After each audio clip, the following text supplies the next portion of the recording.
हाय friend, कैसे हैं? Welcome to my YouTube channel Saurya mathematics. मैं आशा करता हूं कि आप लोग स्वस्थ होंगे, खुश होंगे और ठीक होंगे।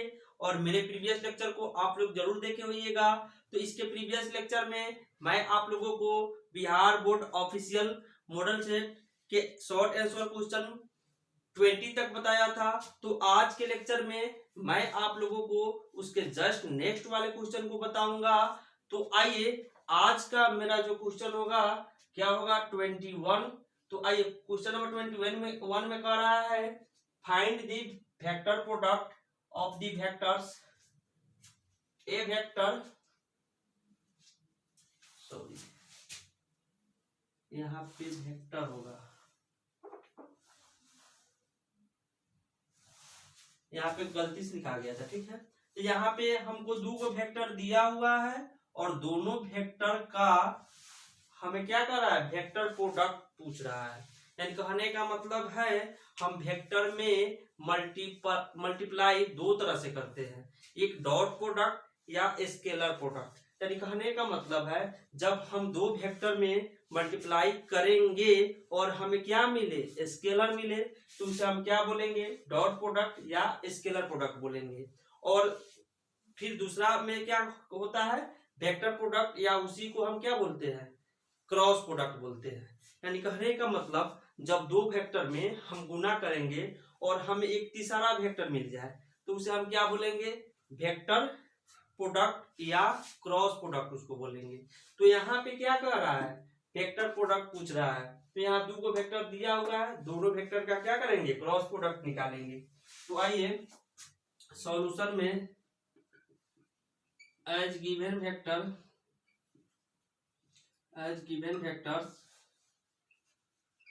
ए vector 2i vector minus 3j vector minus 5k vector and b vector is equal to minus 7i vector plus 6j vector plus 8k vector. तो इसीलिए a vector cross b vector क्या हो जाएगा, i vector j vector k vector. यानी इसका coefficient क्या है, 2 minus 3 minus 5 minus 7 6 8। अब यहाँ क्या कीजिए, यहाँ क्या होता है, प्लस होता है, ई निगेटिव होता है, क्या होता है, प्लस होता है। यानी डिटरमिनेंट का साइन हमने बताया था। अब यहाँ देखिए, यहाँ क्या हो जाएगा, आई वेक्टर, अब इसके रो और कॉलम को डिलीट करेंगे तो क्या बचेगा, माइनस 3 माइनस 5 6 8 बचेगा। फिर माइनस जे वेक्टर, फिर इसके रो और इसके कॉलम को डिलीट 2 माइनस 5 2 माइनस 5, फिर क्या माइनस 7 8 बच जाएगा, फिर प्लस के वेक्टर। अब यहाँ देखिए, ई रो, इसके रो और कॉलम को डिलीट करने हैं, 2 माइनस 3 माइनस 7 6 बचेगा। अब यहाँ देखिए, अब इसको हम आगे बढ़ाएंगे, क्या हो जाएगा, ए वेक्टर क्रॉस बी वेक्टर जो हो जाएगा। यहाँ देखिए, आई वेक्टर को वहीं पे रखेंगे, माइनस 3 इंटू 8 कितना होता है, माइनस 24 होता है। फिर इसमें से क्या करेंगे, 6 इंटू माइनस 5 को घटा देंगे तो माइनस माइनस क्या हो जाएगा, प्लस हो जाएगा।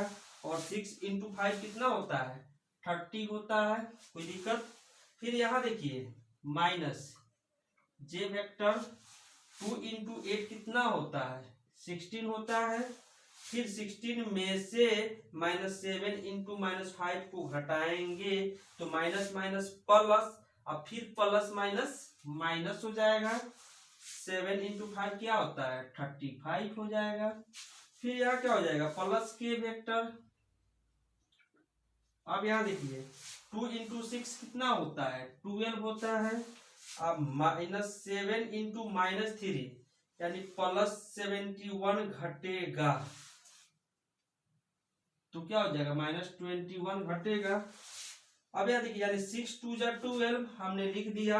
फिर 12 में से -7 इंटू -3 क्या होगा, घटेगा। -7 इंटू -3 घटेगा तो कितना हो जाएगा, 12 - 21 हो जाएगा। समझ में आ रहा है। अब यहाँ देखिए, अब इसको जब जोड़ेंगे दोनों को तो क्या होगा, 6i वेक्टर। अब यहाँ देखिए माइनस, यहाँ कितना है -35 में 16 जोड़ेंगे तो कितना बचेगा, -19 बचेगा। तो माइनस माइनस क्या कर देगा, प्लस 19 जे वेक्टर हो जाएगा। यहाँ देखिए 12 में से 21 जाएगा तो कितना बचेगा, 819, यानी -9 के वेक्टर बचेगा।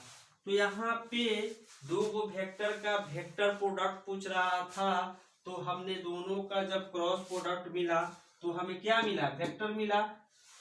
तो यानी क्रॉस प्रोडक्ट को ही हम क्या बोलते हैं, वेक्टर प्रोडक्ट बोलते हैं। तो यही मेरा क्या हो जाएगा, आंसर हो जाएगा।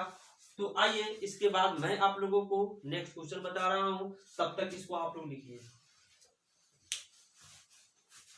तो चलिए अब क्या है, क्वेश्चन नंबर 22। क्वेश्चन नंबर 22 में कह रहा है coin is tossed 3 times, find the probability that exactly 2 heads appear. यानी कहने का मतलब, जैसे एक कॉइन को 3 बार उछाला जा रहा है, ठीक है, तो कह रहा है कि 2 हेड आने की प्रोबेबिलिटी क्या होगी। यानी आइए इसको हम सोल्व करते हैं। तो यहाँ पे यानी कॉइन कितना बार उछाला जा रहा है, 3 बार उछाला जा रहा है। तो यहाँ पे ये मेरा कितना हो जाएगा, 3 हो जाएगा। अब यहाँ देखिए फिर क्या कह रहा है, यहाँ आउटकम्स,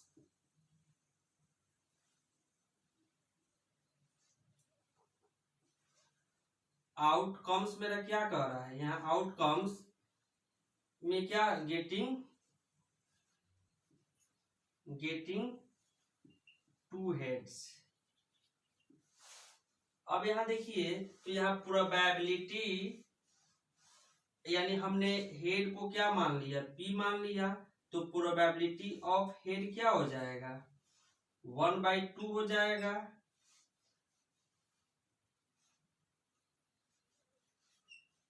क्यू में क्या है, यानी कि हेड नहीं आने की प्रायिकता को हमने क्या माना, क्यू माना। तो 1 में से 1/2 को हम घटा देंगे तो क्या हो जाएगा, 1/2 हो जाएगा।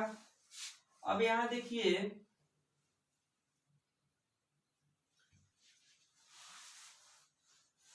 तो इसीलिए क्या हो जाएगा, प्रोबेबिलिटी x बराबर कितना, 2 गो हेड आने की प्रोबेबिलिटी क्या होता है, NC, सॉरी फॉर्मूला क्या होता है, NC R, P के पावर दोनों का अंतर Q के पावर नीचे वाला। इसी में हम क्या करेंगे, मान को रखेंगे और मेरा क्या निकल जाएगा, प्रोबेबिलिटी निकल जाएगा। आइए सोल्व करते हैं। तो यहाँ P जो प्रोबेबिलिटी यानी x मेरा क्या है, आउटकम्स है, जहां यहाँ पे हमको 2 को क्या मिल रहा है, हेड मिल रहा है, यानी 2 हेड आने की प्रोबेबिलिटी क्या होगा, तो मेरा हो जाएगा 3C2, P के पावर दोनों का अंतर क्या हो जाएगा 1, Q के पावर नीचे वाला। तो यहाँ देखिए 3C2, P मेरा कितना है 1/2 के पावर 1, Q कितना है 1/2 है, तो 1/2 के पावर 2 कितना हो जाएगा, ये कितना होगा 3C1 हो जाएगा, दोनों का अंतर 1, 1/2 के पावर कितना हो जाएगा 3 हो जाएगा। तो 3 गुने कितना होता है 1/8 हो जाएगा, तो 3/8 हो जाएगा। यानी 2 हेड आने की प्रोबेबिलिटी कितना हो जाएगा 3/8 होगा। तो इसको आप लोग लिखिए, इसके बाद मैं आप लोगों को नेक्स्ट क्वेश्चन बता रहा हूं।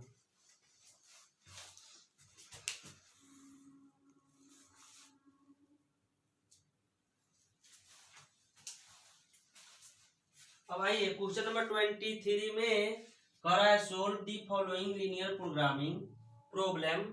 यहाँ कहने का मतलब यह लीनियर प्रोग्रामिंग प्रॉब्लम कुछ दिया गया है, इसको क्या करना है, सोल्व करना है। यहाँ पे मैक्सिमाइज करना है, z बराबर 5x + 6y और सब्जेक्ट टू कंस्ट्रेंट दिया हुआ है।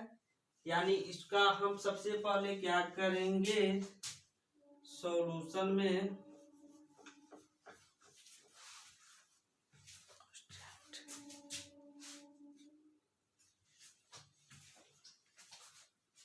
अब आइए क्या है मेरा क्वेश्चन नंबर 23 में solve the following linear programming problem. यानी इस टाइप का क्वेश्चन ऑब्जेक्टिव में भी दिया हुआ था, तो इसमें मैक्सिमाइज और मिनिमाइज बताना है, ठीक है। यानी इस z बराबर इतना पे मैक्सिमम वैल्यू बताना है, यानी किस पॉइंट पे मैक्सिमम वैल्यू देगा। तो सबसे पहले जो इक्वेशन दिया गया है उस इक्वेशन का कोरस्पॉन्डिंग इक्वेशन लिखेंगे। तो कोरेस्पॉन्डिंग इक्वेशन आर क्या हो जाएगा, x + y जो होगा वह क्या होगा 8 के बराबर हो जाएगा। फिर x बराबर 0, y बराबर क्या होगा 0। अब यहाँ देखिए, यहाँ x y, एक बार x को 0 कर दीजिए तो y कितना हो जाएगा 8 हो जाएगा। y को 0 कर दीजिए तो x कितना हो जाएगा 8 हो जाएगा। अब इससे हम क्या करेंगे, इसको हम क्वाड्रांट में रख देंगे। ये मेरा क्या है x है, ये x डैश है, ये y है, ये y डैश हो जाएगा। अब यहाँ देखिए क्या है, यहाँ पॉइंट मेरा क्या हो जाएगा, तो इसीलिए पॉइंट्स में हमें मिलेगा, ये को मिलेगा 0 8 और ये क्या मिलेगा 8 0। तो 0 8 0 8 यहाँ आएगा 0 8 8 0 यहाँ आएगा 8 0। समझ में आ रहा है ना, और इसे जाएगा। अब यहाँ क्या है, ओरिजिन 0 0 होता है। अब देखिए, और अब क्या करेंगे, इस लाइन को हम, यानी लाइन जो है इस इक्वेशन का लाइन है, तो इस लाइन को हम 0 0 से संतुष्ट कराएंगे। तो यहाँ रखिए, यहाँ एक बार 0 x बराबर 0 रखिए, y बराबर 0। तो क्या 0 8 से छोटा होता है, बात सही है। तो क्या कहाँ आएगा, नीचे आएगा। समझ में आ रहा है। अब फिर देखिए यहाँ पे x का जो वैल्यू दिया है 0 से बड़ा, तो 0 से बड़ा कहाँ जाएगा, इधर जाएगा। फिर क्या दिया है, y का वैल्यू वो भी क्या दिया है 0 से बड़ा, तो ऊपर जाएगा। तो यही मेरा क्या हो जाएगा, सैडेड रीजन हो जाएगा। अब यहाँ हमको 3 गो पॉइंट मिला, तो यहाँ लिखेंगे कॉर्नर पॉइंट, यानी इसी को हम कॉर्नर पॉइंट बोलेंगे। कॉर्नर पॉइंट z बराबर क्या दिया हुआ है 5x + 6y। कॉर्नर पॉइंट हमें कितना दिया हुआ है, ये हो जाएगा 0 0। फिर कितना दिया है 0 8। समझ में आ रहा है। फिर क्या दिया है 8 0। 0 0 पर क्या होगा 0 + 0 क्या होगा 0 होगा। फिर 0 रखिएगा तो 0 कर देगा, यहाँ 8 रखिएगा तो 6 8 जा 48 हो जाएगा। फिर यहाँ क्या हो जाएगा 8 × 5 = 40 + 0 40 होगा। तो यही मेरा क्या होगा, कह रहा है कि मैक्सिमाइज करना है, तो यही मेरा क्या हो जाएगा मैक्सिमम वैल्यू हो जाएगा, यानी मैक्सिमम, यानी यही 48 में क्या होगा मैक्सिमम होगा, यानी 0.08 पे क्या होगा, यानी यह जो जेड जो देगा क्या देगा मैक्सिमम वैल्यू देगा। तो या इसको आप लोग लिखिए, या लिख लीजिए, इसीलिए मैक्सिमम वैल्यू = कितना हो जाएगा 48 हो जाएगा। तो आप इसके बाद मैं आप लोगों को नेक्स्ट क्वेश्चन बता रहा हूं।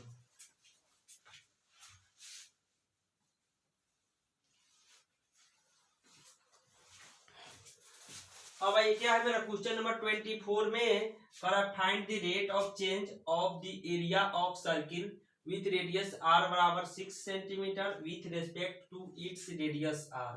यानी कहने का मतलब है यहाँ पे सर्किल के एरिया को यानी उसके रेडियस के रेस्पेक्ट में हमें क्या निकालना है, रेट ऑफ चेंज निकालना है।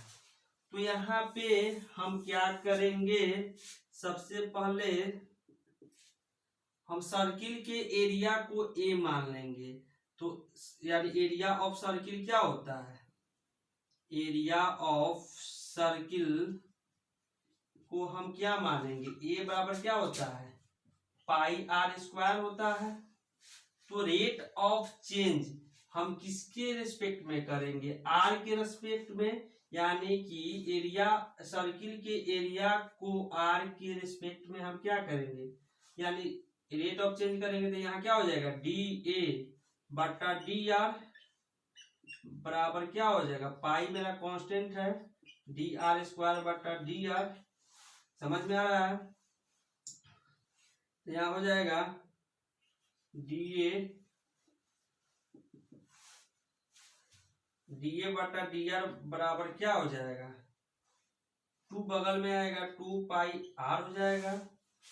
तो इसीलिए रेट ऑफ चेंज किसके रिस्पेक्ट में, डी ए बटा डी आर एट आर बराबर किस पे, 6 पे, क्या हो जाएगा, 2 इंटू पाई इंटू 6 बराबर कितना हो जाएगा, 2 इंटू पाई इंटू 6 बराबर कितना होता है, 12 पाई कितना हो जाएगा, सेंटीमीटर स्क्वायर हो जाएगा। तो इसको आप लोग लिखिए, रेट ऑफ चेंज बताना था r बराबर 6 पे, तो इसको आप लोग लिखिए। इसके बाद मैं आप लोगों को नेक्स्ट क्वेश्चन बता रहा हूँ। अब देखिए, अब क्या है क्वेश्चन नंबर 25 में कह रहा है evaluate -2i vector plus 3j vector minus 4k vector dot 3i vector minus 6j vector plus 6k vector गुने यानी cross i vector minus 3j vector plus 2k vector, यानी इसका वैल्यू बताना है। तो आइए हम इसको a b और c मान लेंगे। तो यहाँ देखिए a वेक्टर, b वेक्टर और c वेक्टर को जब इस फॉर्म में दिया रहेगा तो हम क्या करते हैं, इसको हम डिटर्मिनेंट के रूप में चेंज कर लेते हैं। तो इसको डिटर्मिनेंट के रूप में हम चेंज करेंगे, यानी तीनों वेक्टर के कोफिशिएंट को डिटर्मिनेंट के रूप में सजा लेंगे। तो -2 3 -4 हो जाएगा, 3 -6 हो जाएगा, उसके बाद 1 -3 2 हो जाएगा। समझ में आ रहा है। ये मेरा क्या, एक डिटर्मिनेंट मिला। अब क्या करेंगे, इस डिटर्मिनेंट को सोल्व करेंगे। डिटर्मिनेंट का जो वैल्यू आएगा वही क्या होगा, ऊपर वाला का वैल्यू होगा। तो यहाँ देखिए, सबसे पहले इसको हम सिंपल मेथड यानी डिटर्मिनेंट को का जो वैल्यू निकालते हैं उसका भी यूज करके कर सकते हैं, या इस पे कुछ टेक्निक अप्लाई करेंगे, कुछ प्रॉपर्टी ढूंढेंगे जिससे क्या होगा, यानी हमें आसानी होगा इसका वैल्यू निकालने में। यहाँ -2 है, 3 है, 1 है, यहाँ क्या है, 3 -6 -3 है, -4 6 2 है।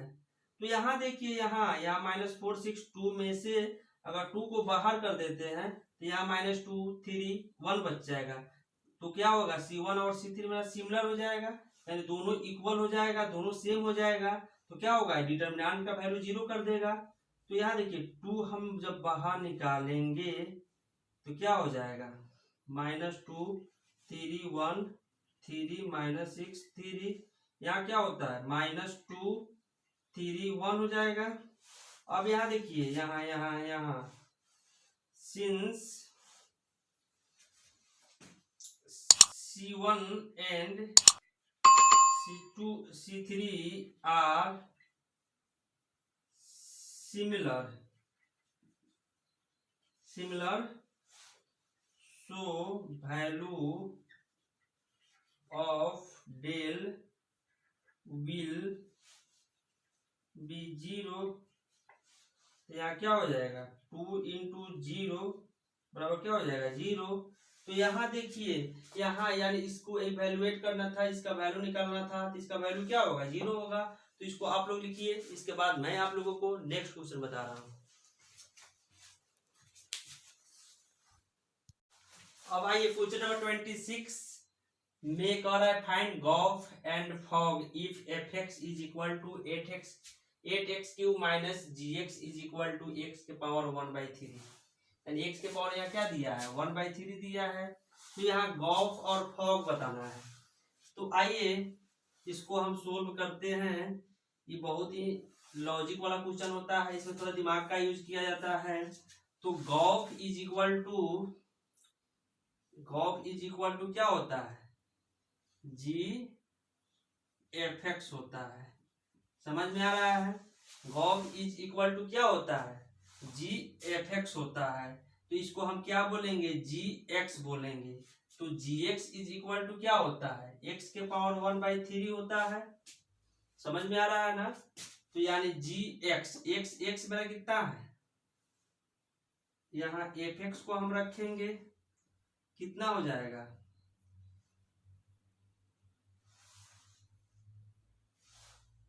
एक मिनट, जी एक्स मेरा कितना दिया है एक्स के पावर 1/3 दिया है, और एफ एक्स मेरा कितना है 8x³ है।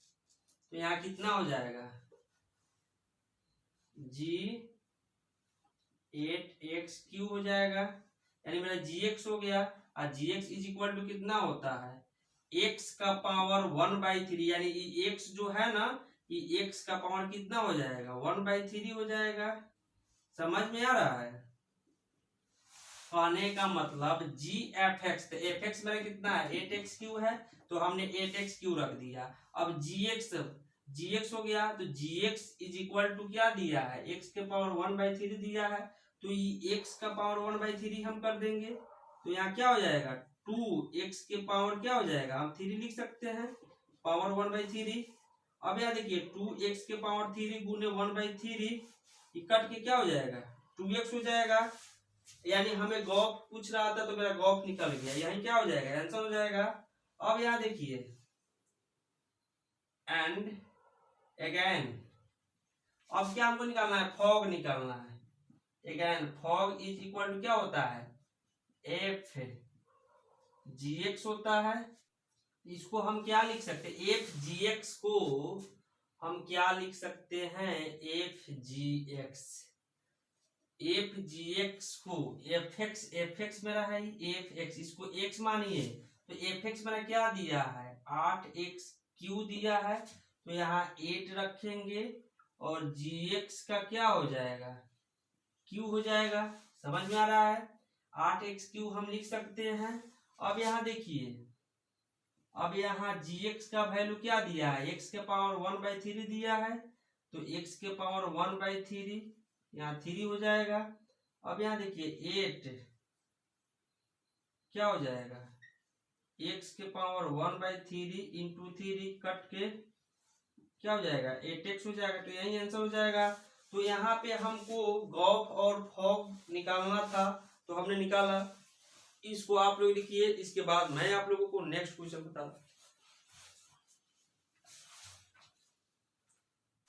अब आइए क्वेश्चन नंबर 27 में कह रहा if E and F are events such that PE is equal to 0.6, PF is equal to 0.3 and PE intersection F is equal to 0.2, then find PE by F। यानी यहाँ पे हमको PE दिया हुआ है, PF दिया हुआ है, PE इंटरसेक्शन F दिया हुआ है, तो हमें PE by F बताना है, यानी प्रोबेबिलिटी का क्वेश्चन है। तो आइए इसको हम सोल्व करते हैं। सबसे पहले एज गिवन क्या दिया हुआ है PE दिया हुआ है कितना 0.6, PF दिया हुआ है कितना 0.3 एंड PE इंटरसेक्शन F दिया हुआ है कितना 0.2। तो यहाँ लिखेंगे नाउ। अब क्या वी नो डैट हम जानते हैं क्या होता है, P E intersection F is equal to होता है P E by F into P F होता है। यानी इसको हम अप्लाई करेंगे। अब यहाँ देखिए, यहाँ हमको पी ई बाई एफ निकालना है, तो क्या हो जाएगा, P E by F is equal to, इसको हम इधर लाएंगे तो पी ई इंटरसेक्शन एफ बटा क्या हो जाएगा, पी एफ हो जाएगा। अब यहाँ देखिए, तो इसीलिए पी ई बटा एफ इज इक्वल टू क्या हो जाएगा, पी ई इंटरसेक्शन एफ हमको दिया हुआ है 0.2 रख देंगे वैल्यू। फिर यहाँ पी एफ हमको दिया हुआ है कितना, 0.3। अब यहाँ देखिए पी कितना हो जाएगा, 2/3 हो जाएगा। यही मेरा क्या हो जाएगा, आंसर हो जाएगा। तो इसको आप लोग लिखिए, इसके बाद मैं आप लोगों को नेक्स्ट क्वेश्चन बता रहा हूँ।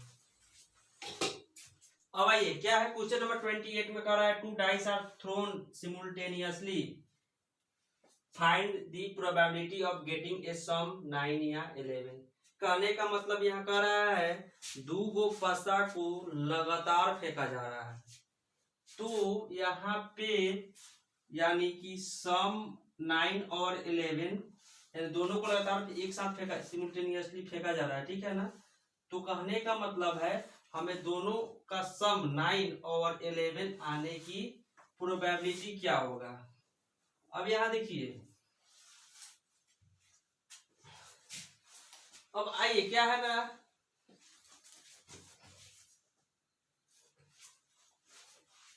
अब चलिए क्या है, क्वेश्चन नंबर 28 में कह रहा है, 2 dice are thrown simultaneously, find the probability of getting a sum 9 या 11। यहाँ कह रहा है कि 2 गो पसा को यहाँ पे सिमुलटेनियसली फेंका जा रहा है, तो हमें सम 9 या 11 आने की प्रोबेबिलिटी क्या होगा। तो कहने का मतलब एक पासा पे 4 और एक पासा पे 5 आएगा, तो दोनों का सम क्या होगा, 9 होगा। अगर एक पासा पे 6 आएगा और एक पासा पे क्या 5 आएगा, तो मेरा सम क्या होगा, 11 आएगा।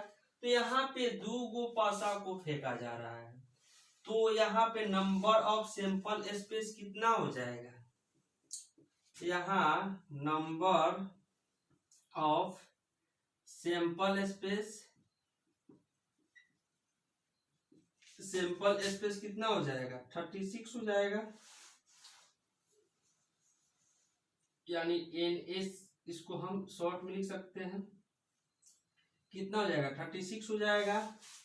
अब यहां देखिए, अब number of event, number of events को हम शॉर्ट में NE लिखते हैं।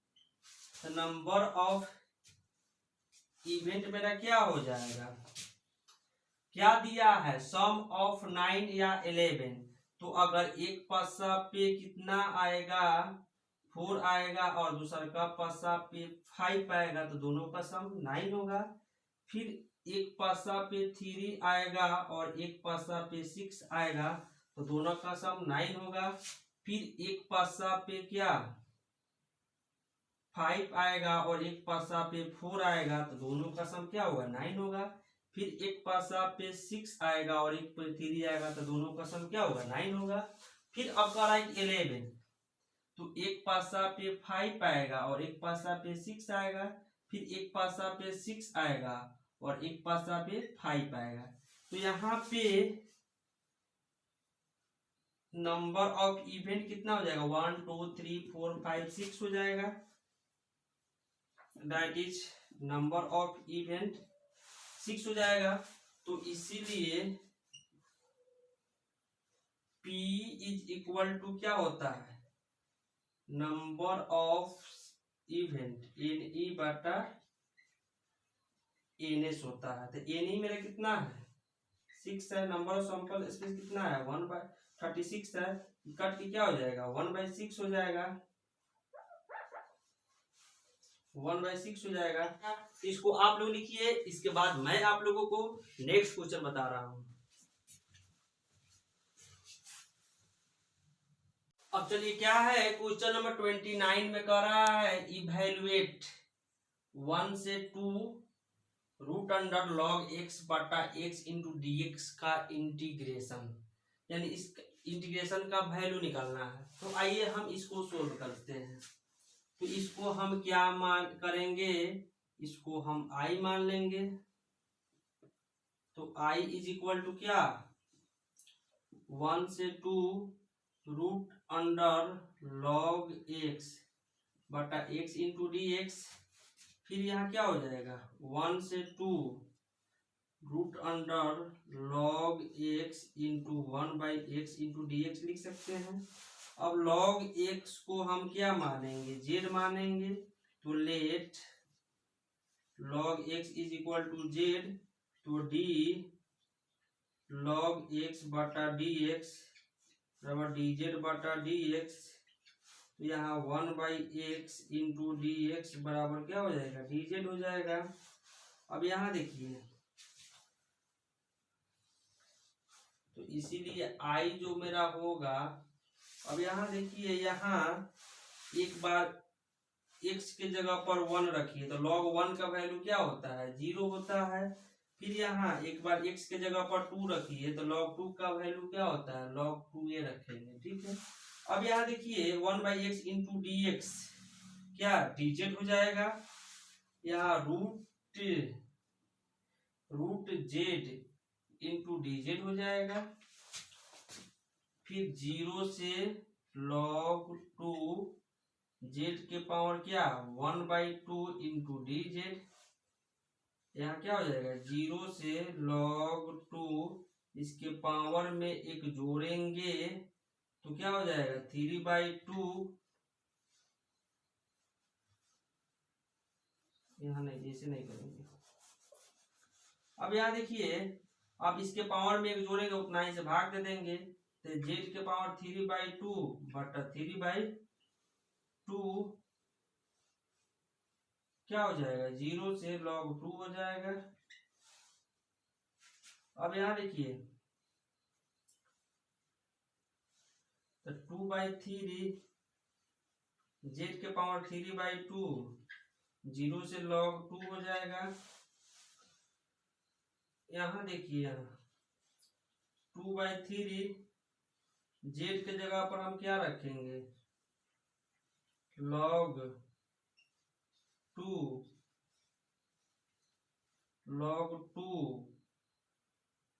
का होल 3 बाई 2 हो जाएगा। यानी यही मेरा क्या हो जाएगा, आंसर हो जाएगा। तो इसको आप लोग लिखिए, इसके बाद मैं आप लोगों को नेक्स्ट क्वेश्चन बता रहा हूं। चलिए अब क्या है, क्वेश्चन नंबर 13 यानी लास्ट क्वेश्चन है, short and short type question का क्या है, लास्ट क्वेश्चन है।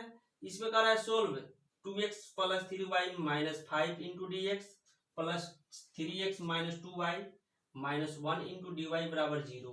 इसको सोल्व करना है। तो आइए हम इसको सोल्व करते हैं। सॉल्यूशन में क्या 2x plus 3y minus 5 into d x plus 3x minus 2y minus 1 into d y बराबर 0। अब यहाँ देखिए, यहाँ इसको मल्टीप्लाई कर दीजिए। तो 2x into d x plus 3y into d x minus 5 d x plus 3x d y minus 2y d y minus d y बराबर 0। अब यहाँ देखिए, तो यहाँ हम लिख सकते हैं 3x d Y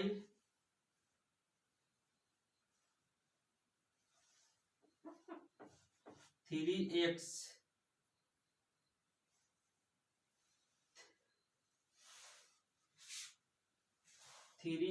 D y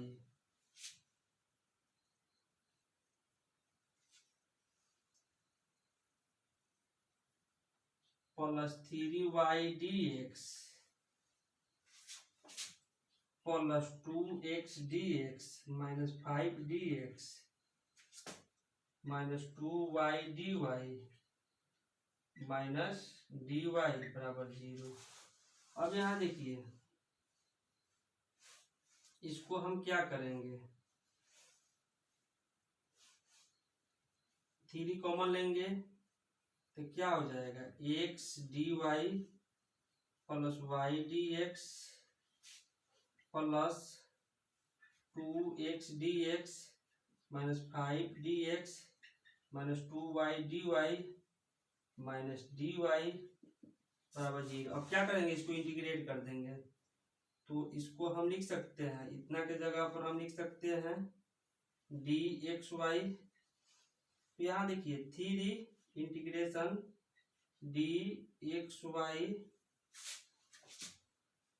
plus 2 बाहर निकलेगा x into d x minus 5 d x minus 2 y into d y minus d y बराबर 0 हो जाएगा। तो इसको हम क्या 3 जैसे है वैसा ही बाहर निकल जाता है, 3xy क्या हो जाएगा प्लस 2x स्क्वायर बटा 2 minus 5x minus 2y square बटा 2 माइनस y बराबर 0 हो जाएगा।